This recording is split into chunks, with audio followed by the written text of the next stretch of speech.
Hi everyone, welcome back to my channel. और आज के इस वीडियो में हम सीखने वाले हैं पटियाला सलवार की cutting and stitching. Full detail के साथ मैं आपको समझाने वाली हूँ।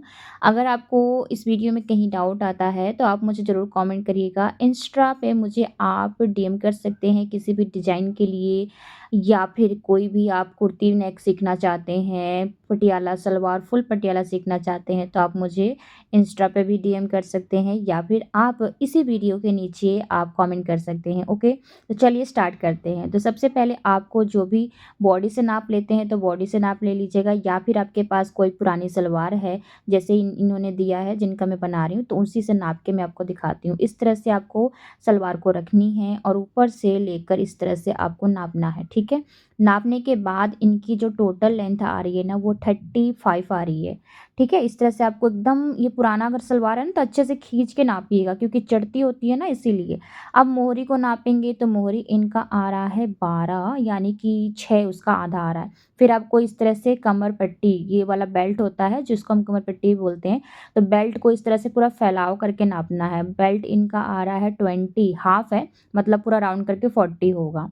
ठीक है, तो चलिए अब इसको कटिंग करते हैं। तो हमें इसमें मेन ना 3 ही नाप होता है। अगर हम डोरी वाला बना रहे हैं, अगर इलास्टिक वाला बना रहे हैं तो आप जिनका भी बॉडी से नाप ले रहे हैं तो उनका कमर को भी नाप लीजिएगा। अब इस तरह से पहले हम कपड़े को नाप लेंगे कि कितना है। तो कपड़े को इस तरह से डबल फोल्ड ही किया हुआ है और इंची टेप को मीटर के हिसाब से हम नाप रहे हैं। जो इंचिस नहीं, हम मीटर के हिसाब, जैसे 100 यहाँ पर आ रहा है सेंटीमीटर, तो 2 तय करके ये हो जाएगा हमारा 2 मीटर, और बाकी ये आया है इधर से 25-25, यानी कि 50। तो ये टोटल है 2.5 मीटर कपड़ा। 2.5 मीटर कपड़ा पूरा नहीं लगेगा। जो इसमें से कपड़ा बचेगा ना, मैं सूट में इस तरह से डिज़ाइन वगैरह तैयार करूँगी। तो अगर आपका 35, 6, 7 तक लंबाई है तो आप 2 मीटर में आराम से सेमी पटियाला तैयार कर सकते हैं। उससे ज़्यादा लेंथ है तो थोड़ा एक्स्ट्रा लगेगा। तो 35 जिनका लेंथ है ना, तो उसमें हम ना कितना प्लस करेंगे, 5 इंच प्लस करके लेंगे। तो टोटल कितना आ रहा है, 40।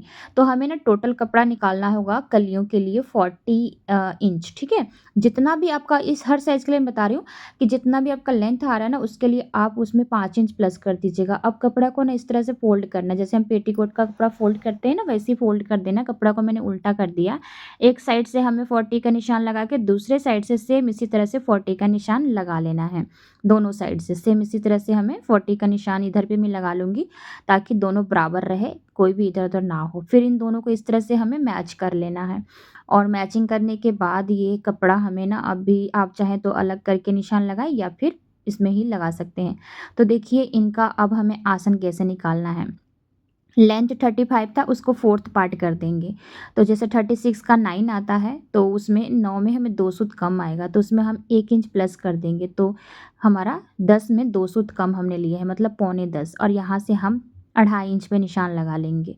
सेम जैसे हमने इधर निशान लगाया था ना पौने 10, उसके उल्ट दिशा में भी पौने 10 पे निशान लगाएंगे और 2.5 इंच इस तरह से निशान लगाएंगे, जैसे हम पेटीकोट की कलियाँ को उल्टी दिशा में निशान लगाते हैं ना, वैसे ही। अब इन दोनों को ना इस तरह से मैच कर लेना है। इंची टेप से ही मैच कर लीजिएगा या स्केल वगैरह से मैच कर लीजिएगा।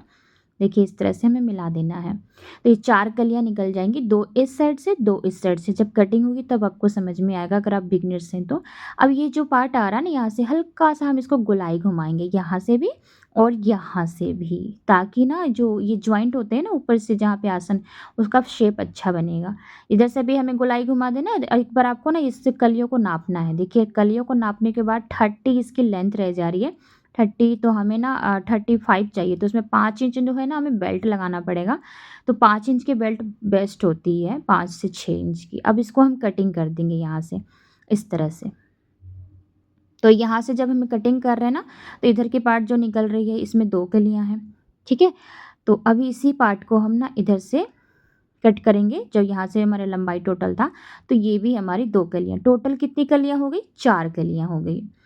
तो 4 कलियाँ हो गई हैं, इसको अलग कर देंगे। 2 जो भी जॉइंट पार्ट है उसे हमें अलग कर देना है। 4 कलियों में अभी हमारे 2 घुटना पट्टी निकलेंगे, जिसके साथ ये कलियाँ जॉइंट होंगी। इसी के नाप का हम ना इस तरह से रख देंगे, और कपड़ा को फिर से हम फोल्ड करके ही रखें डबल ही, मतलब 2 यहाँ पर घुटना पट्टी निकलेंगे हमारे। उसको कुंदा भी बोलते होते हैं, लेकिन हम ज़्यादा उसे घुटना पट्टी बोलते हैं। इस तरह से रखना है आपको, ओपन साइड से रख लेंगे। और देखिए इस तरह से रखने के बाद ना आपको इसकी जो चौड़ाई है ना वो कितनी लेनी है। तो इनका जो मोहरी था वो 12 था, तो 6 और उसमें ना आपको 1 इंच प्लस कर देना है 13, ठीक है? 13 लेना है, मतलब एक 12 तो आया, लेकिन 1 इंच आपको सिलाई के लिए लेना है। इसलिए 13 इंच हमें इस तरह से इसका जो कुंदा यानी घुटना पट्टी की चौड़ाई रखनी है। और इस घुटना पट्टी में ना लंबाई में बढ़ा रही हूँ 4 इंच, ताकि जिसको बुकरम होगा ना इसके साथ ही मैं फ़ोल्ड कर दूँगी, एक्स्ट्रा कपड़ा नहीं लूँगी। आप चाहें ना तो एक्स्ट्रा कपड़ा लगा सकते हैं, तो उसके लिए आपको बस कलियों के बराबर ही इसको कटिंग करना होगा। लेकिन मैं हमेशा जो है ना इसके साथ ही जो बकरम को फ़ोल्ड कर देती हूँ, इसीलिए मैं इसको 4 इंच एक्स्ट्रा बढ़ा के कट करती हूँ। लंबाई मैंने 4 इंच बढ़ा लिया है कलियों से, और इसकी जो चौड़ाई मैंने बता दी है कि 13 इंच मैंने लिया है। अब इसकी हम कटिंग कर देंगे। एक बार इस तरह से रख के आपको चेक कर लेना है। कलियों को साथ में रखिएगा ताकि आपको समझ आए। देखिए यहाँ से 4 इंच मैंने बढ़ाया है और इसकी चौड़ाई मैंने 13 इंच ली है, ठीक है? तो जितना मोहरी आपका आता है ना उसमें 1 इंच प्लस कर दीजिएगा। तो मोहरी इनका 12 था, तो उसका हाफ जो 6 मतलब 12 था, तो उसमें 1 इंच मैंने प्लस कर दिया है, क्योंकि जब ये कलियाँ जॉइंट होंगी तो आधा-आधा इंच इसमें सिलाई हो जाएगा। अब इस तरह से फ़ोल्ड होकर सिलाई होता है, ठीक है? तो इसको इस पे फ़ोल्ड करके इसमें ये वाला जो पार्ट एक्स्ट्रा मैंने लिया ना, इस तरह से इसमें ना बकरम लग के फ़ोल्ड हो जाएगा। ये देखिए, इस तरह से हमारी जो है सेमी पटियाला की कटिंग हो जाती है। बहुत ईज़ी है। अम, मुझे लगता है कि आपको यहाँ तक समझ आ गया होगा। फ्रेंड्स, अगर आपको नहीं समझ आता तो कोई बात नहीं, अभी मेरे पास बहुत सारे हैं पटियाला सलवार कटिंग करने के लिए, तो मैं उस पे आपको समझा दूँगी। तो आप मुझे ज़रूर इसमें कमेंट में येस, नो जो भी लिखिएगा, तभी मुझे समझ में आएगा कितनों को समझ आया, कितनों को नहीं आया। अब हम बेल्ट की कटिंग करेंगे। तो इनका बेल्ट मैंने दिखाया था ना आपको कि 20 आ रहा था, तो हम उसमें ना 1 इंच प्लस करके 21 लेंगे। फ़ोल्ड करके लिया हमने, ठीक है? 40 का आधा 20, उसमें 1 इंच प्लस किया है 21। और लंबाई हम कितना लेंगे? तो इनका ना बेल्ट की लंबाई 5 इंच चाहिए, इसमें हम 3 इंच प्लस करेंगे, क्योंकि हम इसमें इलास्टिक लगा रहे हैं। 3 इंच की जो 2 इंच की इलास्टिक होगी, इसलिए हमें ना इसमें 3 इंच बढ़ा के लेना है। अगर आप इसमें डोरी लगाते तो सिर्फ 2 इंच बढ़ाते, 7 इंच की कटिंग करते, लेकिन हम इलास्टिक लगाएंगे तो 3 इंच, यानी कि टोटल हमने बेल्ट की लंबाई 8 इंच रखी है और इसकी चौड़ाई है 21, यानी 1 इंच सिलाई में चला जाएगा, बच जाएगा 20 और लंबाई 8। सिलाई वगैरह करके ये इस तरह से हम इसको सेट करके देख रहे थे कि इसकी लंबाई तो कम नहीं होगी। बाद में आपको ना सिलाई करने के बाद एक बार लंबाई को चेक ज़रूर कर लेना है। ये देखिए हमारी जो पटियाला सलवार की कटिंग हो गई है। तो यहाँ तक तो कटिंग हो गई थी, मैंने नाइट में इसकी कटिंग की थी, लेकिन नाइट में अब वो बहुत रात हो गई थी तो मैं सिलाई नहीं कर पाई थी, इसलिए मैं नेक्स्ट डे अब इसकी स्टिचिंग आपको बता रही हूँ। तो पहले क्या करना है, इस तरह से आपको एक पार्ट उठा लेना है घुटना पट्टी का और 2 पार्ट उठाना है कलियों का। तो कलियों को 2 पार्ट उठाने के बाद एक पार्ट जो होगा इस तरह से उल्टा सीधा चेक कर लेना। एक पार्ट इधर लगेगा घुटना पट्टी के, और दूसरा पार्ट लगेगा इस साइड घुटना पट्टी के। इस तरह से ना ये दोनों तरफ लगेगा और दोनों तरफ आपको इसकी सिलाई कर लेनी है, ठीक है? तो चलिए अभी हम पहले इसको सील लेते हैं, उसके बाद मैं आपको दिखाती हूँ इसका लुक। इस तरह से एक तरफ ये वाली कली और दूसरी तरफ ये वाली कली। तो वीडियो को जहाँ फास्ट करना चाहिए मैं वहीं कर रही हूँ, और जहाँ नहीं करना चाहिए वहाँ मैं नहीं कर रही हूँ, ताकि आपको समझ आए। तो पहले मैंने एक कली को एक साइड जॉइंट किया है घुटना पट्टी के। घुटना पट्टी मैं इसलिए बोल रही हूँ क्योंकि वो घुटने के ऊपर आता है, इसीलिए उसको हम घुटना पट्टी बोलते होते हैं। और कलियाँ जो पीछे की तरफ चली जाती हैं, फिर दूसरे साइड हम सिल लेंगे दूसरे कली को घुटना पट्टी के। और दोनों जॉइंट करने के बाद इसका लुक कुछ इस तरह से आ रहा है, जो मैं आपको अभी दिखाऊंगी। ये देखिए, ठीक है? इसको जब हम फ़ोल्ड करेंगे इस तरह से, ये एक पैर का बनकर तैयार हो चुका है। कुछ इस तरह से इसका लुक आ रहा है। ये एक पैर का बना है अभी। अभी हमें दूसरे पैर का सेम इसी तरह से करना है। यहाँ से सारी प्लेट्स पड़ जाएँगी और ये एक पैर का तैयार हो गया है। अब चलिए सेम इसी तरह से दूसरा पार्ट भी तैयार कर लेते हैं। दूसरा पार्ट भी रेडी हो चुका है। तो देखिए इस तरह से ये दूसरे साइड का है और वो दूसरे साइड का है। तो आपने देखा कितना इजी है इसको जॉइंट करना। अब हम आ जाते हैं इसको प्लेट बनाने। प्लेट भी बहुत बनाना आसान है। सबसे पहले एक पार्ट को ले लेते हैं, और पहले ना इंची टेप से आपको इसको नाप लेना है अपने बेल्ट को। तो वो 21 है, तो आपको ना जो प्लेट बनाकर तैयार करनी है एक पार्ट की, तो 22 तक रखनी है, ठीक है? प्लेट को इस तरह से बनाना है। एक दूसरे के ऊपर प्लेट को रखना, लेकिन एकदम चिपका के नहीं रखना। आप ना 3-3 फिंगर की दूरी पर प्लेट को बनाएँगे और प्लेट को हल्का-सा ऊपर ही रखना, ज़्यादा एकदम क्लोज़ नहीं करना है। ठीक है? इस तरह से आपको एक-एक प्लेट ऊपर रखते जाना है, पिन से सेट करते जाना है। और हो सके तो आप अगर बिगिनर्स हैं तो आप हाथ में ना सुई ज़रूर लीजिए, सुई धागा, और साथ में सिलते जाइए ताकि आपकी जो है ना प्लेट खुले ना। यहाँ से नाप कर आपको इंची टेप से देखते जाना है 22 आया कि नहीं। जब 22 आ जाएगा तो आपको इसको छोड़ देना है। 22 क्यों मैं बोल रही हूँ, क्योंकि पीछे भी एक प्लेट पड़ेगी इसीलिए। एक साइड का बन गया, दूसरे साइड को बनाने के लिए आपको इसके सामने ही रखना है इस तरह से दूसरा वाला पार्ट। और वो इसलिए बोल रही हूँ ताकि अभी बताती हूँ क्यों। देखिए यहाँ पे रखा ना, तो जो प्लेट इसकी है ना, दोनों प्लेट की मुँह एक दूसरे की तरफ आना चाहिए। जैसे इसका मुँह इधर है तो इसका भी फेस इधर ही आना चाहिए, इसलिए दोनों को आमने-सामने रख के चेक करना है। इस तरह से। और देखिए 3 फिंगर मैंने दिखाया नहीं था उस टाइम, तो 3 फिंगर पे नाप के दूसरा प्लेट इसके ऊपर रखना है, फिर 3 फिंगर नाप के दूसरा प्लेट। तो मुझे इस चीज़ का अंदाज़ा हो गया है। अगर आपसे नहीं होता तो 3-3 फिंगर नाप के एक मार्क कर लीजिएगा, उसके बाद एक दूसरे के ऊपर इस तरह से प्लेट को रखते जाना है। एक दूसरा काम कर सकते हैं, एक साइड जो आपने प्लेट इस तरह से तैयार किया है ना, उसको काउंट कर लीजिए कितना है। उतना ही प्लेट आपको दूसरे साइड भी बनाना है। ठीक है? और एक-एक पिन लगाते जाइए। अपना बेल्ट जो है आप उसको एक बार चेक कर लीजिएगा नाप कर। और जो मैंने बताया ना, बेल्ट से आपको 1 इंच बढ़ाकर इसको रखना है। मतलब हमारा बेल्ट 21 है तो हम 22 तक इसको प्लेट डाल के छोड़ेंगे। ये देखिए, दूसरे साइड भी हमने प्लेट जो है डाल लिया है। और अब हम इस पर क्या करेंगे, एक बार काउंट करके चेक करें कि दोनों सेम है कि नहीं है। तो जितनी प्लेट आपने एक साइड डाली है दूसरी साइड भी डालेंगे तो और सेम, मतलब एकदम फ्रंट में दोनों साइड में जो प्लेट आएगी तभी आपकी जो सलवार लुक उसका अच्छा लगेगा। ये नहीं कि एक एक साइड का प्लेट पीछे चला गया, एक साइड का आ गया, ऐसा कुछ भी नहीं है, दोनों को बराबर रखना है। फिर इनको इस तरह से आपको मशीन पे सिलाई कर देनी है अच्छे से। उसके बाद पिन को निकाल दीजिए, और पिन को निकालने के बाद मैं इसका प्लेट का लुक दिखा रही हूँ कितना मस्त आया है। दूसरा भी आपको इसी तरह से सिल लेना है और उसके भी सारे पिन्स को निकाल कर हटा देना है। अब हम क्या करेंगे, दोनों ही पार्ट को उठाएँगे और इसका ना आसन को सिलेंगे, लेकिन बैक वाला, फ्रंट वाला नहीं, जहाँ पे हमने प्लेट डाला है उस पार्ट को नहीं सिलना है। ये पीछे के साइड को इस तरह से मिला के पीछे वाले आसन को इस तरह से सिलाई करना है। देखिए फ्रंट का है, जहाँ पे प्लेट पड़ी है, वहाँ पे हमें नहीं सिलाई करना है, हमें सिलाई करना है बैक साइड में।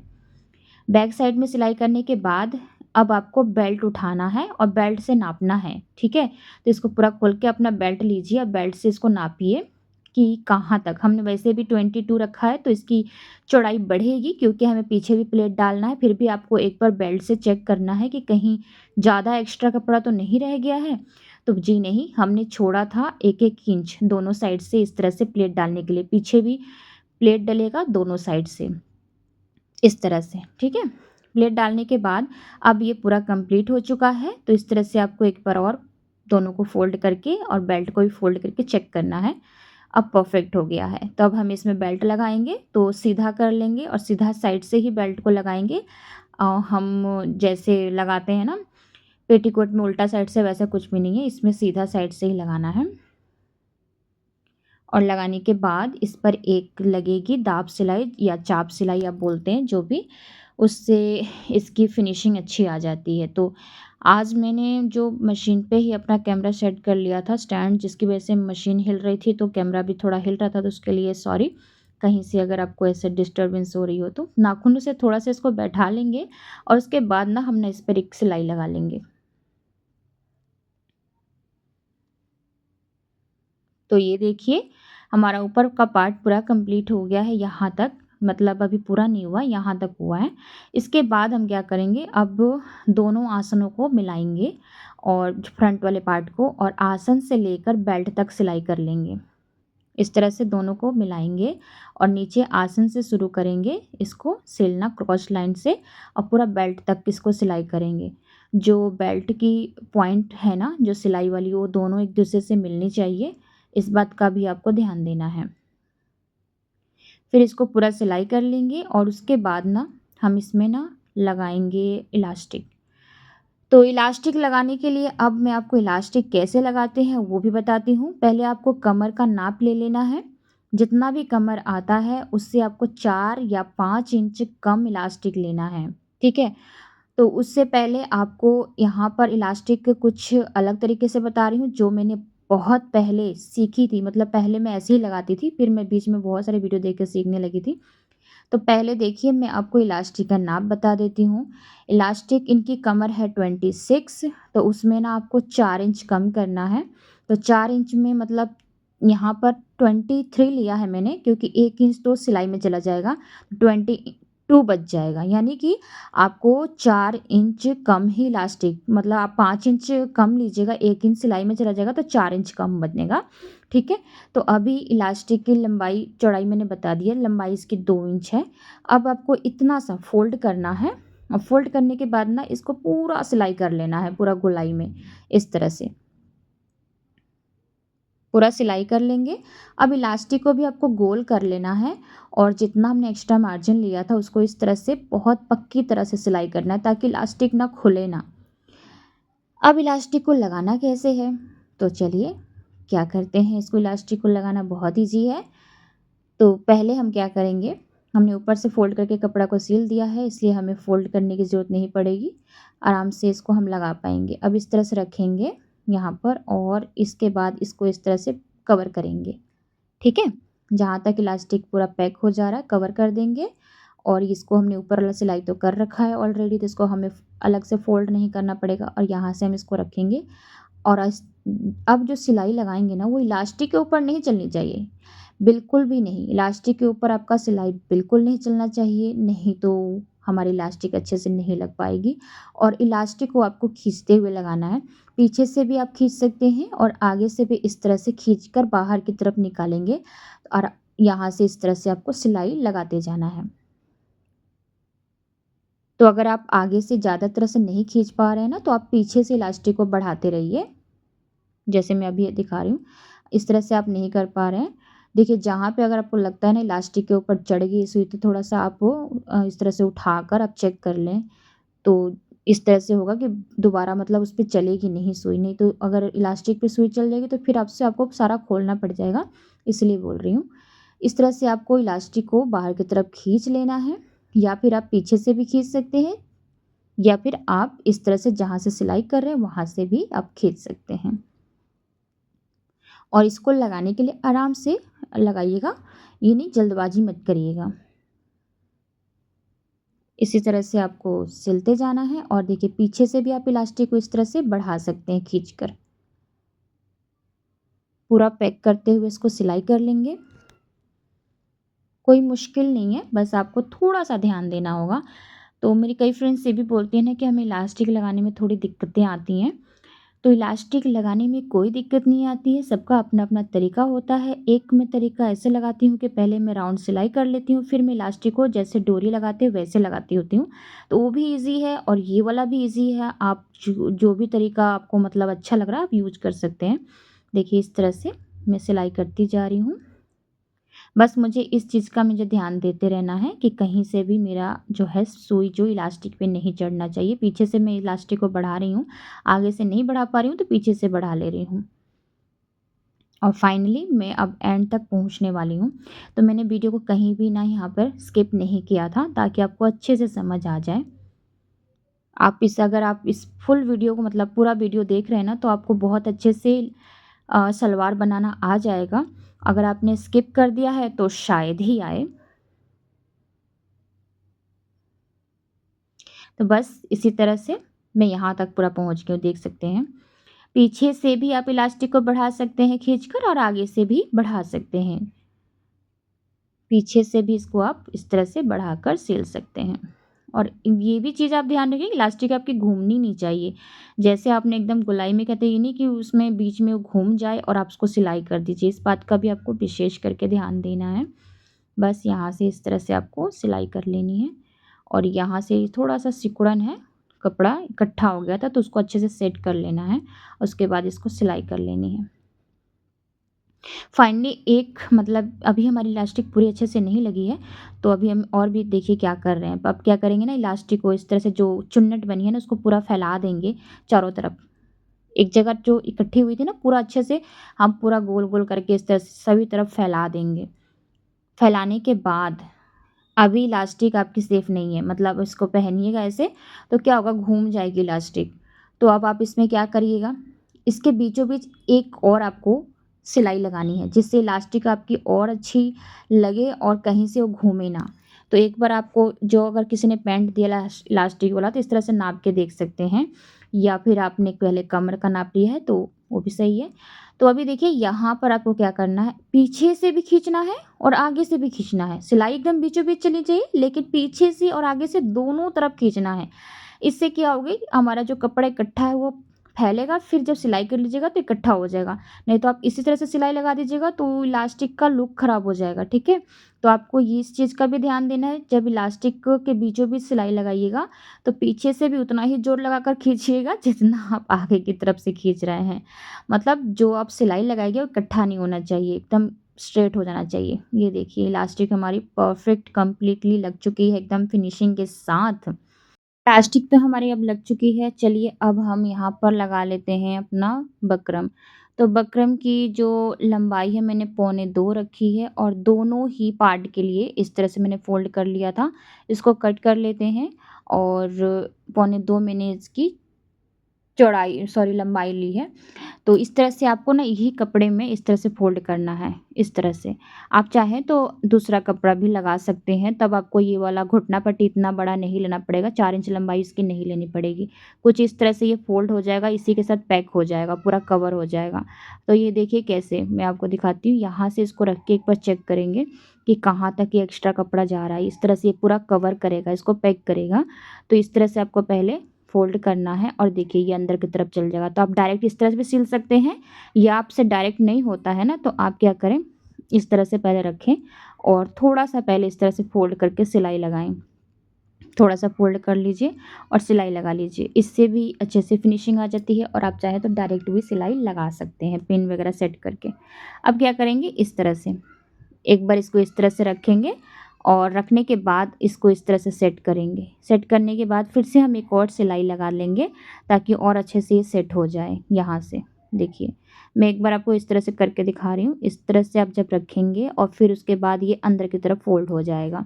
तो इसीलिए आप क्या करेंगे, एक और आपको इस तरह से फ़ोल्ड करके सिलाई लगा लेनी है यहाँ से, ताकि ये और अच्छे से सेट हो जाएगा और आपको फ़ोल्ड करने में प्रॉब्लम नहीं आएगी। ठीक है?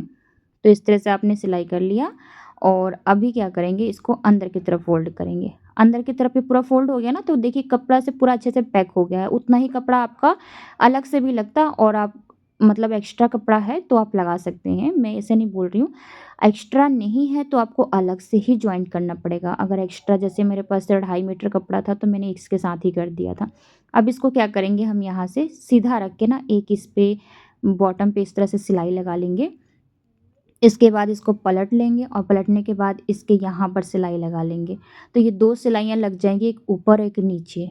तो सेंटर में रह जाएगा खाली, तो सेंटर में आपको कोई जो डिज़ाइन आपको पसंद है वो फ़िल कर सकते हैं। सीधा सिलाई लगा सकते हैं या फिर लहरें टाइप लगा सकते हैं, ज़िग-ज़ैग लगा सकते हैं, जो भी आपको पसंद है। तो मैं यहाँ पर ना छोटे-छोटे लहरें टाइप में इस तरह से डिज़ाइन जो है बना लूँगी। वो बहुत ज़्यादा ट्रेंडिंग मतलब बहुत ज़्यादा ही सबको पसंद आता है और बहुत ईज़ी भी रहता है। इस तरह से बस आपको घुमाते जाना है और बस ये इस तरह से लहरें जैसे शेप बनता जाएगा। और ज़िग-ज़ैग भी बनता है, तो मैं ज़्यादा करके सबका सलवार में यही ज़्यादा यूज़ करती हूँ। लुक भी इसका अच्छा आता है और बहुत जल्दी बन जाता है। तो ऊपर मैंने एक सिलाई लगाया था और नीचे लगाया था, बीच में जितना भी स्पेस बचा है ना, उसके लिए हमें इसको कवर कर देना है पूरा।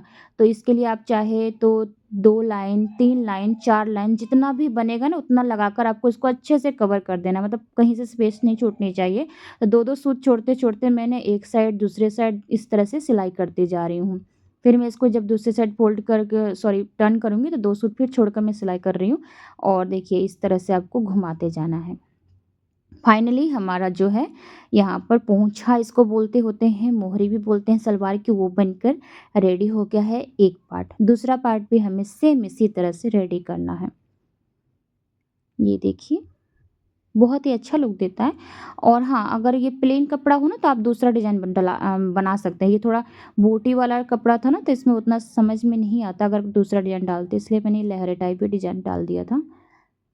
सेम इसी तरह से हम सेकंड वाला भी तैयार कर लेंगे, उसके बाद हम इसको फ़ोल्ड करके सिलाई कर लेंगे, इस तरह से, ठीक है?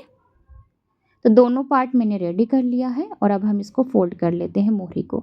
तो मोहरी को फ़ोल्ड करने के लिए मैंने पहले ही बताया था 6 इंच इनका मतलब फ़ोल्ड करके आएगा। और या फिर आप जो आपके पास सलवार है उसी से नाप के करिए, या फिर आप 6 साढ़े 6 भी ले सकते हैं। तो पहले तो मैंने ना साढ़े 6 पे ही निशान लगा लिया था। फिर मैंने सोचा नहीं मतलब किसी कस्टमर का है तो उस हिसाब से उनके हिसाब से चलना होगा ना, तो इसलिए उनके पैंट उठाकर फिर से मैंने एक बार चेक कर लिया तो ये आ रहा था 6 इंच पर, मतलब आधा इंच मैंने ज़्यादा ले लिया था। तो जैसे देखिए इसको इस तरह से तिरछा ही शेप बनाना है, ठीक है? सिलाई भी तिरछा ही होता है इसका, सीधा नहीं होता है। तो बस इसको इस तरह से तिरछा ही एक बार नाप के देख लूँगी कि दूसरे साइड भी सेम मुझे निशान लगाना होगा, 6 इंच आ रहा। तो बस इस तरह से आपको सिलाई कर लेनी है। और यहाँ से थोड़ा-सा एक्स्ट्रा कपड़ा निकलेगा, उसके बाद ना 1 इंच पर सिलाई जाती जाएगी इस तरह से। और जब हम आ जाएँगे आसन के पास नज़दीक में, तो वहाँ पर इन दोनों आसन की सिलाई को इस तरह से खोल देना है, मतलब इधर से पलट देना है एक दूसरे की तरफ, इधर से फैला देना है। फैलाने के बाद दोनों सिलाइयों को एक दूसरे से मैच करके रखना है, कहीं से इधर से उधर नहीं होने चाहिए, पूरा मैच होना चाहिए। और उसके बाद फिर हम सिलाई लगा लेंगे और इसी तरह से दूसरी साइड चले जाएँगे। तो अब जो सिलाई जा रही है 1 इंच पे जा रही है, नीचे से थोड़ा-सा एक्स्ट्रा था जो कि हम बाद में छाँटेंगे। यहाँ पर आसन के पास ना कम से कम 2-3 बार आपको सिलाई लगा लेना है, अच्छे से पक्का कर लेना है, जैसे आप नीचे मोहरी के टाइप में करते हो ना उसी तरह से। और इसमें आप ना डबल सिलाई भी लगा सकते हो, बाद में एक और सिलाई हम लगा लेंगे।